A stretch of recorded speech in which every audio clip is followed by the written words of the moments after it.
ভেতরে চলো, আমরা সব ঠিক করে নেবো। হ্যাঁ, যেমন বারবার পল্লবীর সাথে ঠিক করে নিতে, ঠিক সেরকমই করবে তো। পল্লবী, এই নামটা হঠাৎ আবার এলো কেন? আমার দেখা হয়েছে পল্লবীর সাথে, আমি সব শুনেছি। আরে মিথ্যেবাদীও, শি ইজ আ বিচ। তাই না? হ্যাঁ। সে তো তুমি কোর্টে গিয়ে নন্দিনীর সম্পর্কেও তাই বলবে, মানে বলবেই। আবার কোর্ট কাছারির কথা উঠছে কেন বউ? মনে করলে তো কোর্টের কথা উঠবে, কারণ নন্দিনী তো এবার আর কমপ্লেনটা উইথড্র করবে না। মানে আমি থানায় এফআইআর করে এসেছি। এ তুমি কি সর্বনাশ করে এসেছো ছোট বৌমা?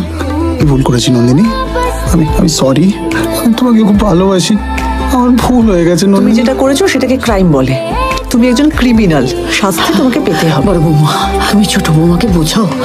তুমি না বোঝালে ওকে কেউ বোঝাতে পারবে না, তোমার সংসারটা ভেসে যাবে। আমি তো মৈত্র, আমি তো সান্যাল নই। আমি চেষ্টা করেছিলাম কিন্তু হতে পারিনি।